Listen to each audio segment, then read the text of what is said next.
الضالين.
Assalamualaikum warahmatullahi wabarakatuh dan salam sejahtera Cik Man ucapkan kepada penonton yang setia menonton rancangan Jawapan Panih Cik Man. Korang tanya je, insya-Allah Cik Man akan jawab. Jadi hari ini kita masuk ke episod seterusnya dengan tema kita masih lagi dalam tafsir dan masih lagi mentafsirkan atau membincangkan surah Al-Fatihah.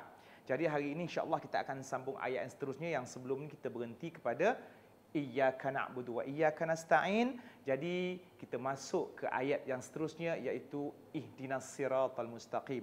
Jadi apa yang dimaksudkan dengan ihdinas siratal mustaqim? Tunjukkanlah kami jalan yang lurus. Ihdi itu daripada perkataan huda. Huda ini membawa maksud petunjuk ataupun hidayah. Okey. Jadi ada antara soalan-soalan yang bertanya, Cik Man, apa maksud jalan yang lurus, iaitu sirat al-mustaqim di dalam ayat ihdinas siratal mustaqim itu? Maka jalan yang lurus ini membawa maksud yang banyak. Kita boleh katakan Islam, kita boleh katakan jalan menuju Allah, kita boleh katakan Al-Quran, kemudian apa sahaja yang berkait rapat dengan sesuatu yang menuju kepada Allah, maka itu boleh diertikan kepada jalan yang lurus. Maka apa-apa yang membawa kita terpesong daripada Allah walaupun 1 inci sahaja, sebab nanti kalau digaris luruskan dia akan semakin lama semakin jauh, maka itu adalah jalan yang sesat. Dalam kehidupan kita, apa benda yang diperintahkan oleh Allah mesti sistem ataupun dia punya tata caranya berkaitan dengan apa yang Allah suruh. Kita ada bermuamalah, ada sistem bank, ada sistem pinjaman, mana yang Allah suruh, mana yang Allah benarkan, mana yang Allah larang. Dalam bab muamalat ini kita boleh berjual beli, tapi Allah ada sistemkan, Allah ada susun jual beli yang macam mana yang boleh, jual beli yang macam mana yang haram. Antara yang bolehnya ialah jual beli benda-benda yang halal. Contohnya jual beli ayam. Kita bagi orang duit, kemudian orang bagi kita ayam.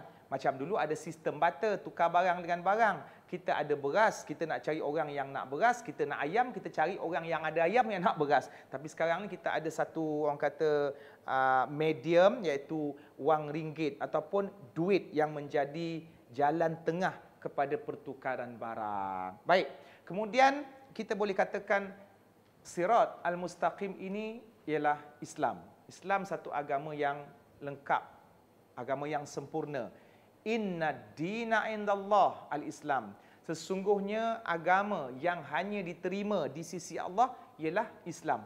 Inilah agama yang dibawa oleh Nabi Adam, manusia yang pertama, sampailah Nabi dan Rasul yang terakhir iaitu Muhammad sallallahu alaihi wasallam. Dalam Al-Quran direkodkan ada 20 orang Nabi dan Rasul, maka kesemua Nabi dan Rasul ini yang kita tahu dan ada yang kita tak tahu membawa satu konsep iaitu tauhid, mengesakan Allah. Walaupun ada beberapa perkara subtopik dalam ajaran para Nabi dan Rasul ini agak berbeza, tetapi fundamental, asasnya, tujuannya nak bawa manusia hanyalah kepada Allah. Nabi Adam menyeru kaumnya ataupun bawa dirinya bertauhid kepada Allah. Nabi Musa membawa dan menyeru kaumnya bertauhid kepada Allah. Nabi Isa menyeru dan membawa kaumnya bertauhid kepada Allah. Termasuklah Nabi yang terakhir iaitu Nabi Muhammad sallallahu alaihi wasallam. menyeru dan membawa kaumnya bertauhid kepada Allah Subhanahu wa taala. Maka Islam satu-satunya agama yang dulu, kini dan selamanya hanya sah dan valid di sisi Allah, dengan segala sistem yang lengkap, dengan segala tata cara ataupun orang kata kaedah-kaedah pelaksanaannya yang sempurna, yang tidak menzalimi, yang menjaga maslahat ataupun kepentingan hidup manusia. Itu kita katakan jalan yang lurus. Kemudian antara medium-medium ataupun kita boleh katakan jalan lain yang lurus ialah jalan Al-Quran. Al-Quran ini menceritakan tentang Islam, dibawa oleh Nabi Muhammad sallallahu alaihi wasallam, disampaikan oleh Jibril, iaitu satu wahyu daripada Allah Subhanahu wa taala disampaikan kepada Muhammad sallallahu alaihi wasallam melalui perantaraan Jibril. Selama 23 tahun 23 tahun Nabi menyampaikan dakwahnya di seluruh Mekah, Madinah dan kawasan-kawasan yang Nabi terlibat di dalam penyampaian dakwah ini. Okey, ada satu persoalan berkenaan dengan ihdinas siratal mustaqim. Cik Man, kenapa ya orang mukmin? Sebab kita baca ihdinas siratal mustaqim ini dalam surah Al-Fatihah dan kita bawa dalam semayang. Maknanya kita berdoa paling kurang 17 kali sehari sebab kita baca dalam Al-Fatihah. Jadi kita tahu kita ni dah beriman, memang dah Islam, memang dah jalan yang lurus, tapi kenapa kita nak minta? Semalam kita Islam, sekarang ni kita Islam. Apa logiknya kita doa lagi kepada Allah sedangkan kita sudah Islam? Adik-adik, paklong-maklong yang dirahmati Allah sekalian, kita tak tahu apa yang berlaku ke atas diri kita. Allah yang pernah melahirkan kita ataupun mencipta kita, mengeluarkan kita ke dunia ini dalam keadaan Islam, kita harapkan kita akan kekal Islam itu sampailah kita mati. Sebab dalam dunia ni, hari ni kita tengok dia derhaka kepada Allah, esok dia taat. Ada pula orang lain kita tengok dia taat, esok lusa dia derhaka kepada Allah. Ada orang sepanjang hidup dia buat maksiat dan kemungkaran, tapi beberapa saat sebelum mati dia sempat menerima hidayah daripada Allah dan dia buat satu kebaikan, langsung memasukkan dia ke dalam syurga. Ada orang pula sepanjang hidup buat pahala. Contohnya kalau 80 tahun buat pahala hidup, 80 tahun dia buat ibadah kepada Allah, tapi beberapa detik dan ketika sebelum meninggal dunia, dia soal hidayah ni kan Allah yang bagi, maka dia terjerumus ke lembah maksiat, dia mati dan dia masuk neraka. Jadi Cik Man, Pak Long, Mak Long, adik-adik yakin ke besok kita berada dalam keadaan iman ataupun tak beriman? Maka sebab tu bacaan ihdinas siratal mustaqim ini sebagai doa dan pengharapan, ya Allah, dulu aku Islam, sekarang ni aku beriman kepada Engkau, minta-minta aku terus beriman dan aku mati dalam iman. Jadi untuk kita menghuraikan lebih panjang lagi pentafsiran surah Al-Fatihah, jangan lupa kembali selepas ini.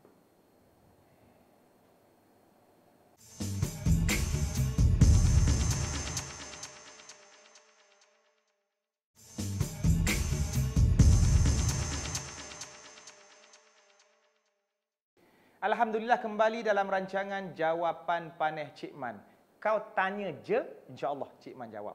Jadi kita sedang menghuraikan ayat dalam surah Al-Fatihah, ihdinas siratal mustaqim, tunjukkanlah kami jalan yang lurus. Walaupun kita ni dah Islam, sebenarnya pembahagian hidayah ni ada banyak. Ada hidayah yang besar, ada hidayah yang kecil. Contohnya hidayah yang betul-betul besar ni kita masuk Islam. Tapi perasan tak, walaupun kita ni Islam, walaupun kita ni mengaku kita beriman, tapi kadang-kadang dalam kehidupan kita pun ada benda-benda yang kita seolah-olah lari daripada hidayah. Contohnya kita dah Islam dah, tapi dalam bab semayang ada buat, ada tinggal, ada lompong. Jadi kita nak minta petunjuk tu, dah Islam ni Islam dah. Cuma minta petunjuk, ya Allah berikan aku petunjuk supaya aku boleh menjadi seorang Muslim yang baik, seorang mukmin yang baik. Sebab tu ada perbandingannya antara Muslim dan mukmin. Tidak semua Muslim itu mukmin.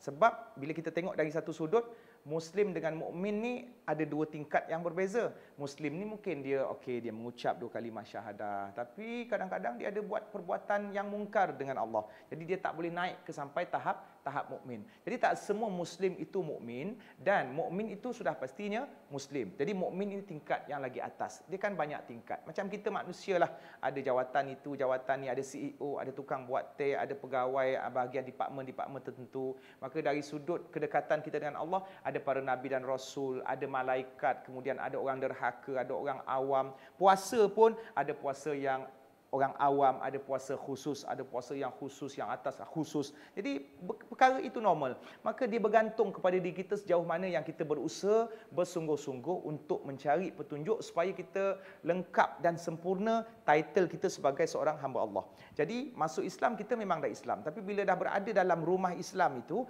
ada banyak benda yang kita seolah-olah tak ditunjuk ataupun kita sendiri tak nak berusaha untuk mendapat hidayah ataupun mendapat petunjuk tu. Semayang jenis-jenis yang lewat-lewat. Kemudian Allah suruh jual beli dengan baik, kita pula riba. Kemudian kalau nak berurusan dengan orang jangan menipu, kita pula berjudi. Dalam hal-hal pentadbiran, dalam hal-hal politik kita mesti adil, kita bagi rasuah juga. Jadi benda-benda macam ni menggambarkan kita seorang yang tak mahu dekat dengan hidayah ataupun dengan petunjuk, iaitu benda-benda yang menjadi bimbingan kita supaya menjadi seorang Islam yang baik, seorang mukmin yang baik di sisi Allah. Okey, maka ihdinas siratal mustaqim adalah suatu doa dan pengharapan semoga kita kekal di dalam Islam sampailah kita mati balik. Kita pun sepanjang kita hidup ni kita tengok banyak kematian. Ada orang yang mati mungkin lepas minum arak. Ada orang mati pula aksiden. Ada orang mati pula sebaik saja menang nombor ekor terus mati. Ada orang mati dalam keadaan yang orang kata sangat tak sepatutnya mati dalam keadaan sedang melakukan maksiat. Ada orang mati dalam keadaan sujud, sedang berdoa, sedang berzikir dan seumpamanya. Jadi kita sendiri berdoa di dalam sembahyang ataupun dalam doa selepas sembahyang supaya kita ditamatkan Allah Subhanahu Wa Taala dalam dunia ni, dalam penghidupan kita ini dengan husnul khatimah.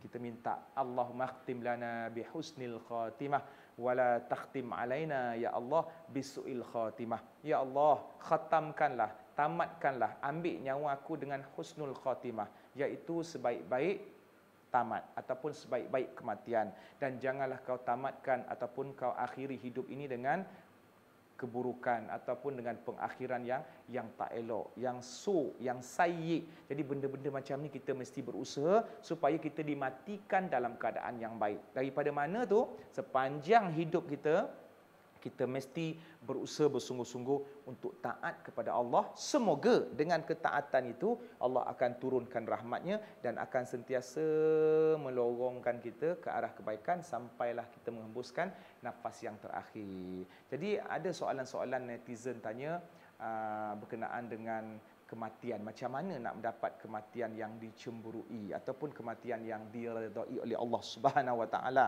Antaranya kita berdoa dan sentiasa mengharap. Mati yang tertinggi sekali adalah mati syahid. Cuma mungkin kita tak pergi berperang untuk menghadapi orang-orang ataupun musuh-musuh Islam. Bukan bermaksud kita tak ada kematian yang baik.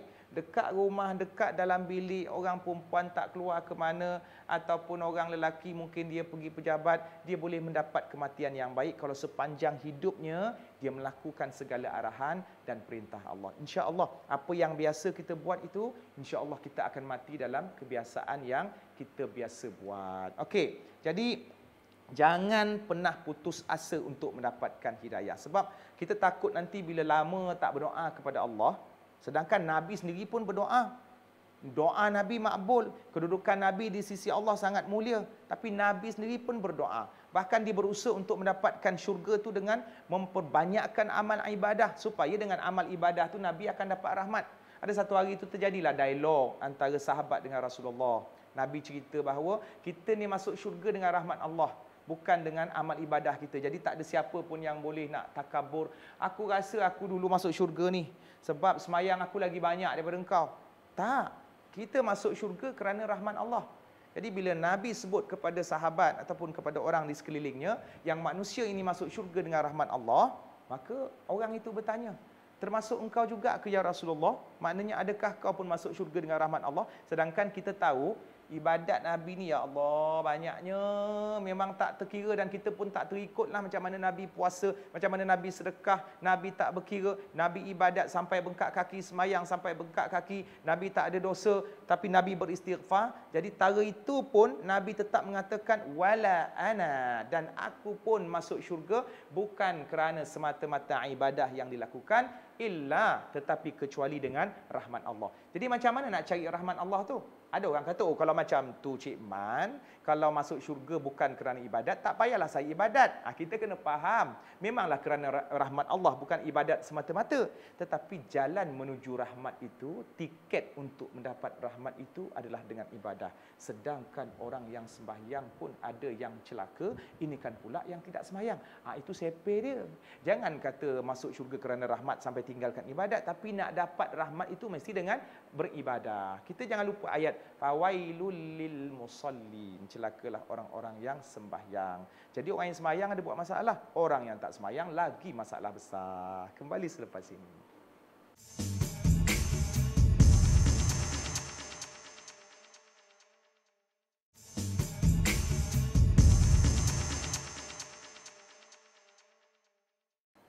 Alhamdulillah, kembali dalam rancangan Jawapan Panih Cik Man. Jadi harap korang berada dalam keadaan selesa dekat sana, berada dalam keadaan yang orang kata sentiasa bersemangat untuk menimba ilmu, bukan sahaja dengan menonton rancangan Jawapan Panih Cik Man ini, tapi semangat untuk mencari ilmu yang lebih banyak lagi di tempat-tempat yang lain, di ruang-ruang yang lain. Sebab dengan ilmu sahaja kita boleh dekat dengan Allah. Dengan ilmu sahaja yang boleh memasukkan kita ke jalan yang lurus, iaitu jalan hidayah. Sebab Allah turunkan Quran, daripada Quran itu kita dapat kenal Allah.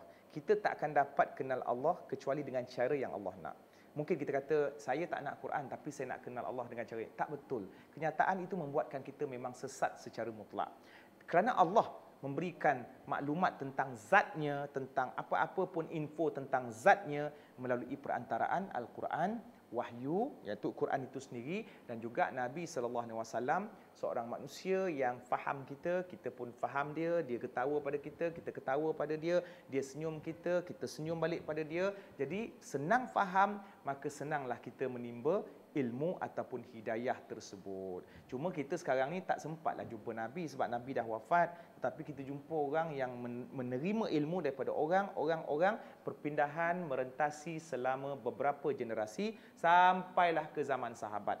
Jadi bila kita tengok sahabat, kelompok ataupun generasi yang rapat dengan Rasulullah, yang menyaksikan Rasulullah sendiri, yang tidur dengan Rasulullah, yang melihat Rasulullah sedih, yang berperang dengan Rasulullah, yang berjihad dengan Rasulullah, yang serumah menjadi khadam dengan Rasulullah, maka mereka lebih hebat, lebih kuat. Pengorbanan mereka pun pengorbanan yang bukan calang-calang, yang sangat luar biasa, sanggup berkorban nyawa, tenaga, harta, masa dan segala-galanya untuk Allah dan Rasulnya dengan kecintaan yang amat mendalam.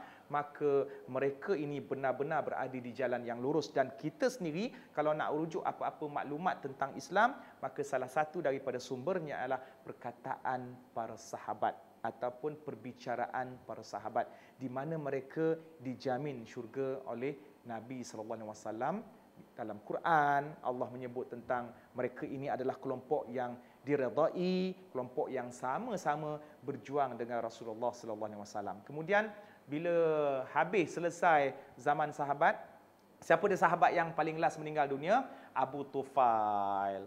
Kemudian antara sahabat lain yang panjang umurnya, Anas bin Malik. Memang Nabi ni mendoakan supaya Anas ni umurnya jadi panjang. Kemudian lepas habis jalan generasi sahabat, beralih pula generasi selepas sahabat, iaitu anak murid sahabat yang kita panggil at-tabi'in ataupun at-tabi'un. Tabi' ini maksudnya yang mengikutlah. Mengikut siapa? Mengikut jalan para sahabatlah. Mereka ni tak sempat jumpa Nabi, tapi mereka sempat jumpa sahabat, maka kita panggil tabi'in. Walaupun ada di kalangan mereka yang hidup pada zaman Nabi, tapi disebabkan syarat nak jadi sahabat ni, tengok kedudukan sahabat ni sangat besar, syarat nak jadi sahabat ni mesti bertentang mata dengan Nabi. Walaupun seketika pun okey. Yang penting kita dapat jumpa Nabi. Maka itu istimewa dan indahnya kelompok sahabat sebab dia secara langsung dengan Rasulullah SAW. Jadi contoh orang yang sezaman dengan Nabi, dia tahu Nabi ada tapi tak sempat jumpa, Uwais Al-Qarni, iaitu seorang tabi'in, penghulu segala tabi'in